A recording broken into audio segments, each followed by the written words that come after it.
دربار میں حاضر ہے ایک بندہ آوارہ، سرگشتہ و درماندہ، بے ہمت و ناکارہ، وارفتہ و سرگرداں، بے مایا و بیچارہ۔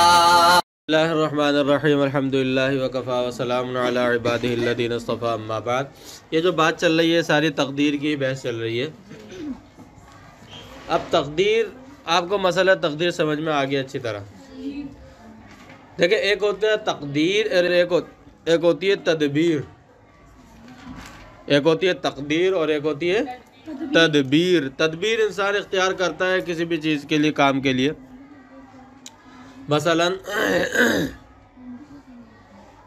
رزق کے حاصل کرنے کے لیے دیکھ لیں، انسان جو کچھ کرتا ہے وہ تدبیر ہوتی ہے۔ اچھا، تقدیر اور تدبیر یہ ایک دوسرے کے مخالف نہیں ہے۔ تقدیر اور تدبیر ایک دوسرے کے مخالف نہیں ہے، کیونکہ جو لوگ تقدیر کا انکار کرتے ہیں وہ تقدیر اور تدبیر کو ایک دوسرے کے مقابل سمجھتے ہیں۔ وہ سمجھتے ہیں، جو لوگ تقدیر کا انکار کرتے ہیں وہ تقدیر اور تدبیر کو ایک دوسرے کے مخالف سمجھتے ہیں، کیونکہ تقدیر کا جو تقدیر کا انکار کرتے ہیں وہ تدبیر اور تقدیر کو ایک دوسرے کے مخالف سمجھتے ہیں۔ وہ اس لیے وہ کہتے ہیں کہ جو تقدیر میں لکھا ہے تدبیر کرنے کا کیا فائدہ، وہ تو ہو کر رہے گا۔ جو لوگ منکر ہوتے ہیں تقدیر کے، وہ کہتے ہیں کہ جو تقدیر میں لکھا ہے وہ ہو کر رہے گا، تدبیر کرنے کا کوئی کیا فائدہ۔ تو مطلب یہ ہے کہ وہ تقدیر میں لکھا ہوا ہے وہ ہوگا، لیکن وہی بات جو علامہ شبیر احمد عثمانی رحمۃ اللہ علیہ نے فرمائی تھی کہ اس تدبیر سے ہوگا، یہ بھی تو تقدیر میں لکھا ہے۔ اس تدبیر سے ہوگا، یہ بھی تو تقدیر میں لکھا ہے نا، ٹھیک ہے۔ اسی طرح تقدیر پر ایمان رکھتے ہوئے جائز تدبیر کا اختیار کرنا وہ منع نہیں ہے۔ تقدیر پر جب ایمان ہے مکمل تو جائز تدبیر اختیار کرنا وہ برا نہیں ہے۔ جائز تدبیر اختیار کرنا کوئی منع نہیں ہے۔ ہاں، البتہ ناجائز تدبیر اختیار کرنا گناہ ہے، کیونکہ ناجائز تو ناجائز ہے۔ جس کا تقدیر پر ایمان ہوتا ہے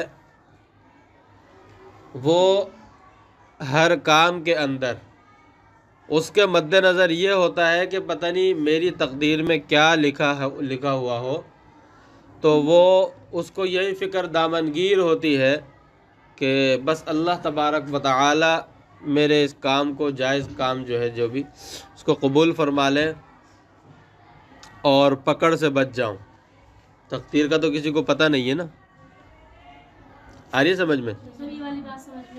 یعنی جس کا تقدیر پر ایمان ہوتا ہے تو وہ ہر کام کے وقت اللہ تعالیٰ سے ڈرتا ہے۔ عبادات بھی کر رہا ہے، کتنی ہی عبادات کیوں نہ کر لے، اس کے دل میں تکبر نہیں آئے گا۔ وہ یہ نہیں کہے گا کہ میں تو، بلکہ وہ سوچے گا پتہ نہیں میری تقدیر میں کیا لکھا ہوا ہو، تو وہ یہ سوچ کر وہ ہمیشہ ڈرتا ہی رہے گا، تکبر اس کے اندر نہیں آئے گا۔ اسی طرح گناہ کرتے وقت بھی وہ سوچے گا کہ اللہ تعالیٰ نے مجھے اس سے منع کیا ہے، اور خوف اس کے دل میں آئے گا۔ آگے فرماتے ہیں وَنُؤْمِنُ بِاللَّوْحِ وَالْقَلَمِ بِجَمِيعِ مَا فِيهِ قَدْ رُقِمَ، اور ہم لوح اور قلم پر ایمان لاتے ہیں اور جو کچھ اس کے اندر لکھا گیا ہے، قد رقمہ، جو کچھ اس کے اندر لکھا گیا ہے اس پر بھی ایمان لاتے ہیں۔ فَلَوِ اجْتَمَعَ الْخَلْقُ كُلُّهُمْ عَلَى شَيْءٍ كَتَبَهُ اللَّهُ فِيهِ أَنَّهُ كَائِنٌ لِيَجْعَلُوهُ غَيْرَ كَائِنٍ لَمْ يَقْدِرُوا عَلَيْهِ۔ فرماتے ہیں کہ اگر ساری کی ساری مخلوق جمع ہو جائے اس بات پر کہ جو کام ہونا اللہ تعالیٰ نے لکھا ہے ساری مخلوق جمع ہو کر یہ کوشش کرے کہ وہ نہ ہو، ایسا نہیں ہو سکتا۔ لم یقدروا علیہ، تو وہ اس پر قادر ہی نہیں ہو سکتے کہ وہ اس کو پھیر دے، کہ جو چیز، جس چیز کا ہونے کا اللہ تعالیٰ نے لکھا ہے کہ یہ چیز ہوگی، ساری مخلوق اس بات پر جمع ہو جائے کہ یہ چیز نہ ہو تو وہ اس پر قادر نہیں ہو سکتے، ایسا نہیں ہو سکتا۔ اللہ تعالیٰ نے جس کا ہونا لکھا ہے وہ ہو کر رہے گا، جس کا نہ ہونا لکھا ہے وہ نہیں ہو کر رہے گا، نہیں ہوگا۔ آگے سمجھ میں؟ جف القلم بما هو کائن الی یوم القیامہ، کیونکہ قیامت تک جو جو کام ہونے ہیں وہ لکھنے کے بعد قلم خشک ہو گئے۔ وہ قیامت تک جو کچھ ہونا ہے وہ لکھنے کے بعد قلم خشک ہو گیا۔ قلم کیا ہو گیا؟ خشک ہو گیا، یعنی اب بھائی قلم گیلا ہوتا ہے جب اس میں انک لگی ہوئی ہوتی ہے، جب تو اس کے اندر اس میں رد و بدل کا امکان ہوتا ہے نہیں ہوتا؟ یہ وہ پرانے قلم کی بات ہو رہی ہے اس اعتبار سے، آج کل آپ کے قلم کی نہیں کہ جس کے اندر انک بھری بھی بہت ہوتی ہے، صحیح ہے نا؟ تو اس وقت کیا ہوتا تھا کہ انک سے ڈبو کر لکھا جاتا تھا، تو جب انک لکھتے تھے، جب کام ختم کر دیتے قلم رکھ دیتے تو قلم سوکھ جاتا تھا۔ اب کوئی آ کر اور کوئی اور آ کر اس میں کوئی کمی زیادتی نہیں کر سکتا تھا۔ آ رہی ہے نا سمجھ میں؟ تو مطلب یہ ہے، تو یہ اس سے تعبیر کیا امام طحاوی رحمۃ اللہ علیہ نے، قلم جو کچھ قیامت تک ہونا ہے اس کے ہونے کا فیصلہ لکھ دینے کے بعد قلم خشک ہو چکا ہے۔ کیا ہو چکا ہے؟ آگے فرماتے ہیں وَمَا أَخْطَأَ الْعَبْدَ لَمْ يَكُنْ لِيُصِيبَهُ، وَمَا أَخْطَأَ الْعَبْدُ لَمْ يَكُنْ لِيُصِيبَهُ وَمَا أَصَابَهُ لَمْ يَكُنْ لِيُخْطِئَهُ۔ فرمایا کہ جو چیز بندے سے چھوٹ رہی ہے، خطا کر جائے، مطلب یہ کہ جو بندے کے ہاتھ نہ آئے، جو چیز بندے سے خطا کر جائے یعنی بندے کے ہاتھ نہ آئے، بندے کو نہ ملے، لم یکن لیصیبہ، تو وہ چیز اس کو ملنی ہی نہیں تھی، وہ چیز اس کو یعنی ملنی ہی نہیں تھی، تقدیر میں ایسے ہی لکھا ہوا تھا، جبھی تو اس کو نہیں ملی۔ پھر یہ کہنا کہ ارے وہ مل جاتا، کاش وہ مل جاتا، ہاتھ سے نکل گیا، چھوٹ گیا، ضرورت ہی نہیں ہے، کیونکہ وہ ملنی ہی نہیں تھی تو پھر اس کے پیچھے بھاگنے کی کیا ضرورت، اس پر افسوس کرنے کی کیا ضرورت۔ وما اصابہ لم یکن لیخطئہ، اور جو چیز بندے کو حاصل ہو گئی ہے وہ بندے سے چھوٹنے والی نہیں تھی، اس سے خطا ہونے والی نہیں تھی۔ جو چیز بندے کو حاصل ہو گئی ہے، جو اس کو مل گئی ہے، تو وہ اس سے خطا ہونے والی نہیں تھی، وہ اس کو لازمی ملنی تھی۔ آ رہی ہے سمجھ میں؟ اللہ تبارک و تعالی نے جب لکھ دیا کہ یہ اس کو نہیں ملے گی، یہ عمر کو ملے گی، یہ زید کو نہیں ملے گی، تو یہ عمر کو ملے گی، زید کو کچھ بھی کر لے یہ ملے گی ہی نہیں، عمر کچھ بھی کر لے یہ اس کو مل کے رہے گی۔ آ رہی بات سمجھ میں؟ نہیں آئی سمجھ میں؟ آگے سمجھ میں؟ ٹھیک ہے، آگے فرماتے ہیں وَعَلَى الْعَبْدِ أَن يَعْلَمَ أَنَّ اللَّهَ قَدْ سَبَقَ عِلْمُهُ فِي كُلِّ شَيْءٍ كَائِنٍ مِّنْ خَلْقِهِ وَقَدَّرَ ذَلِكَ بِمَشِيئَتِهِ تَقْدِيرًا مُحْكَمًا مُبَوَّمًا۔ جی ہاں، مبرمن، صحیح ہے، مبرمن، ٹھیک ہے، یہ غلطی ہوئی، واو لگا مجھے، مبرمن، جزاک اللہ۔ فرمایا کہ اور بندے پر یہ بات لازم ہے،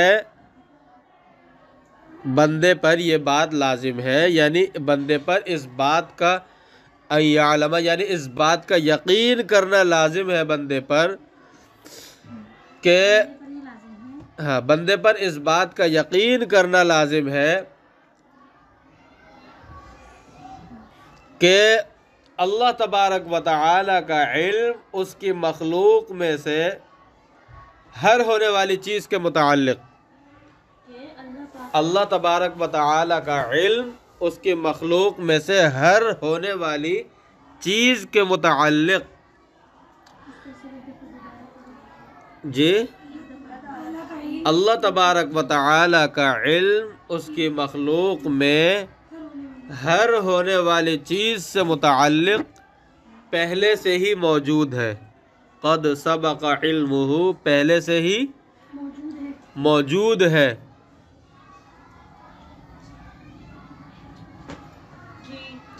اور اللہ تبارک و تعالی نے ہر چیز کو اپنی مشیت کے ساتھ محکم اور قطعی تقدیر کے ساتھ ایک اندازے سے مقرر کر دیا ہے۔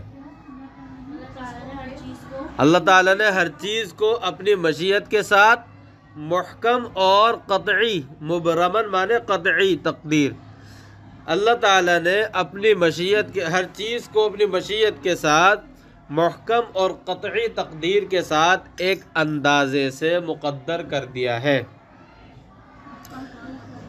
ہر چیز کو اپنی مشیت کے ساتھ محکم اور قطعی تقدیر کے ساتھ ایک اندازے سے مقدر کر دیا ہے۔ جی کیسا مقدر کر دیا ہے؟ لیس فیہ ناقض ولا معقب، نہ تو کوئی اس کو توڑنے والا ہے اور نہ کوئی اس کو پیچھے ہٹانے والا ہے۔ لیس فیہ ناقض ولا معقب، نہ کوئی اس کو توڑنے والا ہے اور نہ کوئی اس کو پیچھے ہٹانے والا ہے۔ جس کا جو وقت ہے اسی وقت پر ہوگا، اس سے پیچھے کوئی نہیں ہٹا سکتا، اور جس کا ہونا لکھا ہے وہ ہوگا، اس کو کوئی توڑ نہیں سکتا۔ ولا مزیل ولا مغیر، ولا مزیل ولا مغیر، کہ نہ کوئی اس کو زائل کر سکتا ہے اور نہ کوئی اس کو تبدیل کر سکتا ہے، نہ کوئی اس کو زائل کر سکتا ہے اور نہ کوئی اس کو تبدیل کر سکتا ہے۔ ولا محول ولا زائد،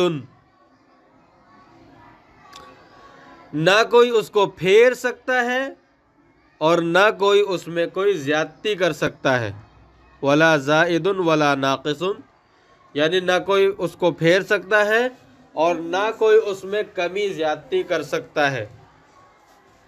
من خلقہ، اللہ تعالیٰ کی مخلوق میں سے، فی سماواتہ و ارضہ، یعنی یہ کام نہ کوئی توڑ سکتا ہے، نہ پیچھے ہٹا سکتا ہے، نہ زائل کر سکتا ہے، نہ تبدیل کر سکتا ہے، نہ پھیر سکتا ہے، نہ کمی زیادتی کر سکتا ہے۔ اللہ تعالیٰ کے مخلوق میں سے کوئی، چاہے وہ مخلوق آسمانوں میں ہو چاہے زمینوں میں ہو۔ آگے بات سمجھ میں؟ اچھی طرح آگے بالکل سمجھ میں؟ جی یعنی سماوی مخلوق ہو یا ارضی مخلوق ہو، کوئی اللہ تعالیٰ کے مقدر کی ہوئی تقدیر میں کوئی تبدیلی کچھ نہیں کر سکتا۔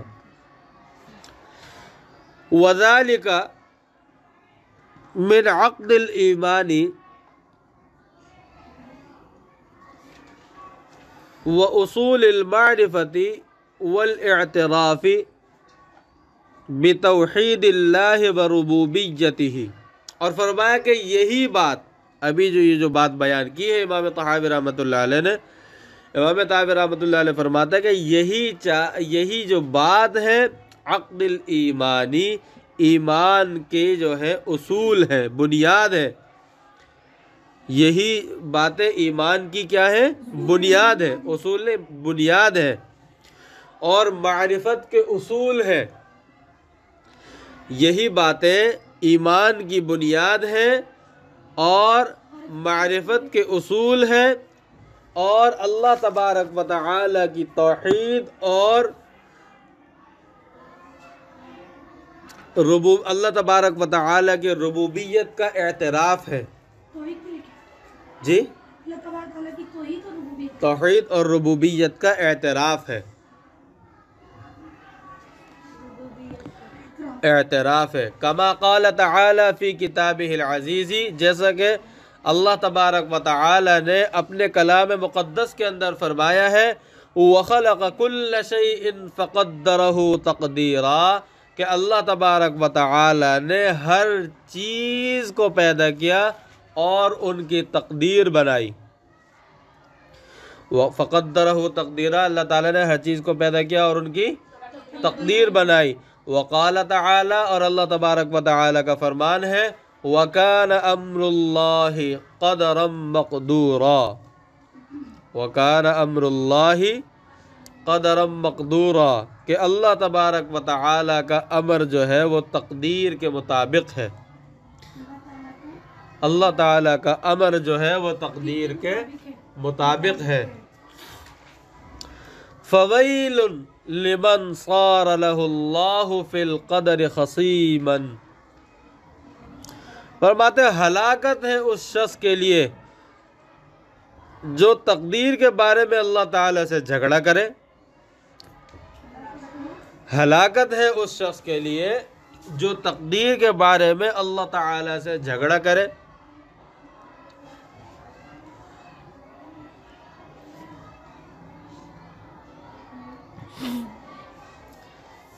ہلاکت ہے اس شخص کے لیے جو تقدیر کے بارے میں اللہ تعالی سے جھگڑا کرے۔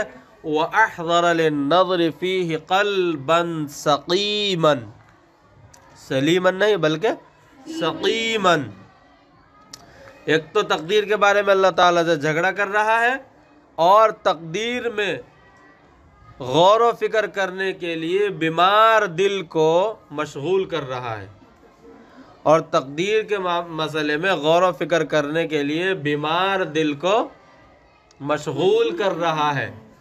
بھائی ایمان لے آتا تقدیر پر، غور و فکر سے منع کیا گیا اسے رک جاتا تو قلب سلیم ہوتا، یہ قلب سلیم ہے ہی نہیں، قلب سقیم ہے، جبھی تو یہ کیا کر رہا ہے، تقدیر کے مسئلے میں غور و فکر کرنے کے لیے گھس رہا ہے، بیمار دل کو مشغول کر رہا ہے۔ لَقَدِ الْتَمَسَ بِوَهْمِهِ فِي مَحْضِ الْغَيْبِ سِرًّا كَتِيمًا وَعَادَ بِمَا قَالَ فِيهِ أَفَّاكًا أَثِيمًا۔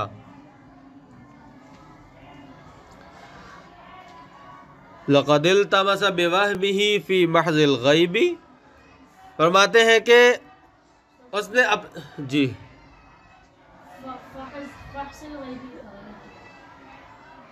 نہیں، محض الغیبی، فحض الغیبی کا لفظ ترجمہ نہیں بنے گا نا، جی محض الغیبی، جی ہاں، نہیں یہ فا نہیں ہوگا، یہ میم ہی ہوگا، چلے غلطی سے لگ گیا ہوگا اس کو کاٹ دیں، ہاں محضل ہے، کیونکہ فحضل کا تو کوئی ترجمہ ہی یہاں پر ترجمہ ہی نہیں بنے گا نا۔ آپ ابھی ترجمہ دیکھیں تو فرماتے ہیں کہ اپنے وہم کے ساتھ غیب کی جو باتیں ہیں ان کی کھود کرید میں، اپنے وہم کے ساتھ غیب کی باتوں کے کھود کرید میں،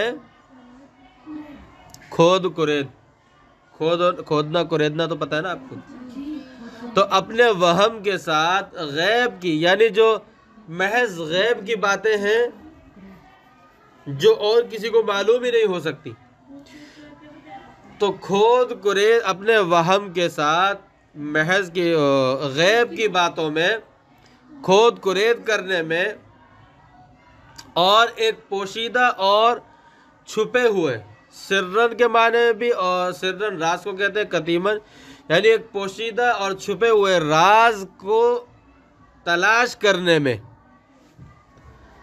پوشیدہ اور چھپے ہوئے راز کو تلاش کرنے میں،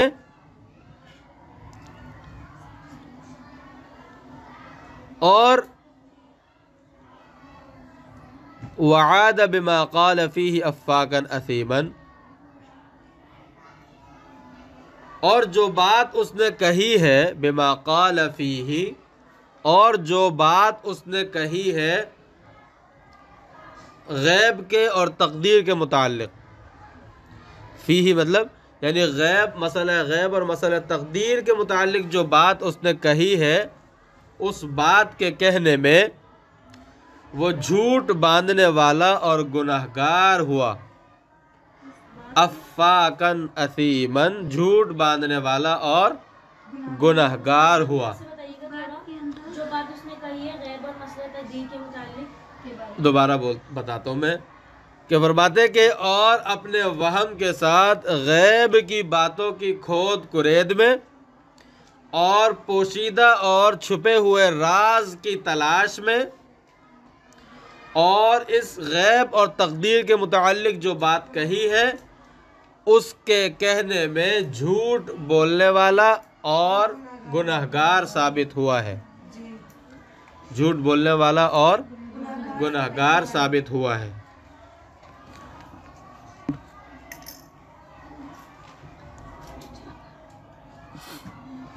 یہاں پر امام طحاوی رحمۃ اللہ علیہ نے لوح و قلم پر ایمان کا ذکر کیا ہے۔ لوح و قلم پر ایمان لانا ضروری ہے۔ لوح و قلم پر ایمان لانا، لوح ویسے تختی کو کہتے ہیں اور قلم تو قلم کو ہی کہتے ہیں، تو لوح و قلم پر ایمان لانا ضروری ہے۔ اور یہ کہ اللہ تبارک و تعالی نے جو کچھ مخلوق کے لیے ہونا تھا قیامت تک، سب کچھ اللہ تعالیٰ نے قلم کے ذریعے سے یعنی لوح قلم میں لکھوا دیا ہے، اور اب اسی کے مطابق ہو رہا ہے، وہی تقدیر میں لکھوا دیا ہے۔ لوح و قلم سے مراد کیا ہے؟ لوح و قلم سے مراد کیا ہے؟ لوح محفوظ سے وہ کتاب یا تختی مراد ہے جس میں تمام مخلوق کی تقدیریں لکھی ہوئی ہیں۔ لوح محفوظ سے وہ کتاب یا تختی کہہ لیں، وہ مراد ہے جس میں تمام مخلوق کی تقدیریں لکھی ہوئی ہیں۔ جی لوح محفوظ مراد ہے جس میں تمام مخلوق کی تقدیریں لکھی ہوئی ہیں۔ اور قلم سے مراد وہ قلم ہے کہ جس کو اللہ تعالیٰ نے پیدا فرما کر اس کے ذریعے سے یعنی اس سے کہا کہ لکھ، اور اس کے ذریعے سے لوح محفوظ میں تمام لوگوں کی تقدیریں لکھ دی، وہ قلم ہے۔ جی قلم سے وہ قلم مراد ہے کہ جس کو اللہ تعالیٰ نے پیدا کر کے اس کے ساتھ لوح محفوظ میں لوگوں کی تقدیریں لکھ دی ہیں، تمام لوگوں کی تقدیریں۔ یعنی لوح محفوظ وہ ہے کہ جس کے اندر تقدیریں لکھی گئی ہیں، اور قلم سے وہ قلم مراد ہے جس کے ذریعے سے تقدیریں لکھی گئی ہیں۔ آتا ہے حدیث میں کہ قلم کو اللہ تعالیٰ نے جب پیدا کیا تو اسے فرمایا لکھ، تو قلم نے کہا کیا لکھوں؟ حضرت عبادہ بن صامت رضی اللہ تعالیٰ عنہ بیان فرماتے ہیں کہ آپ صلی اللہ علیہ وسلم فرماتے ہیں کہ اللہ تعالیٰ نے جب قلم کو پیدا فرمایا تو اور سے فرمایا کہ لکھ، تو اس نے پوچھا کہ کیا لکھوں؟ تو پھر اللہ تبارک و تعالی نے فرمایا قیامت قائم ہونے تک کی ہر چیز کی جو ہے تقدیر لکھنی، قیامت قائم ہونے تک ہر چیز کی تقدیر لکھنی ہے، اور جو اللہ تعالی نے چاہا قلم نے سارا کا سارا لکھ دیا۔ آ رہی ہے بات سمجھ میں؟ جی قیامت قائم ہونے تک تمام لوگوں کی ہر چیز کی تقدیریں لکھنی ہیں، تو وہ لکھی۔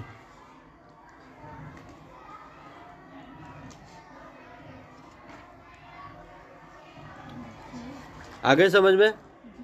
تو یہاں پر مسئلہ تقدیر کا اس بات کر کے، مسئلہ تقدیر کو ثابت کر کے اور مزید اس کی وضاحت کر کے، ساتھ ساتھ امام طحاوی رحمۃ اللہ علیہ نے معتزلہ کی بھی تردید کی ہے، کیونکہ معتزلہ کہتے ہیں کہ اللہ تعالیٰ کا علم ازلی نہیں ہے، اللہ تعالیٰ کا علم ازلی نہیں ہے۔ یعنی معتزلہ یہ کہتے ہیں کہ اللہ تعالیٰ کو بندوں کے افعال پہلے سے معلوم نہیں ہے، بلکہ جب کوئی بندہ کوئی کام کرتا ہے اللہ تعالیٰ کو نعوذ باللہ اسی وقت اس کا علم ہوتا ہے۔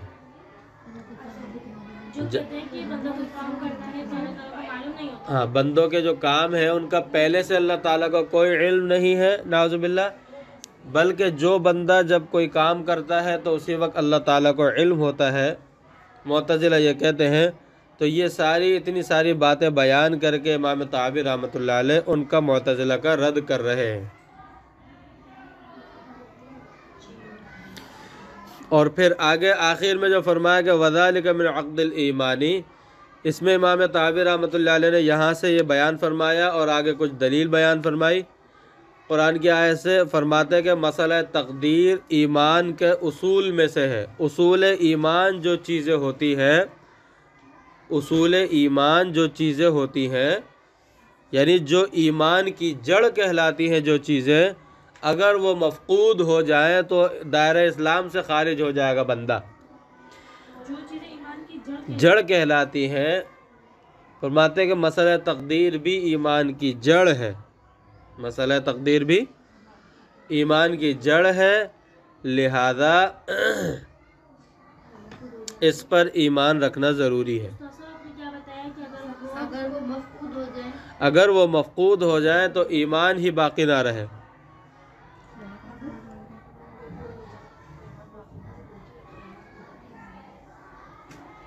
ٹھیک ہے.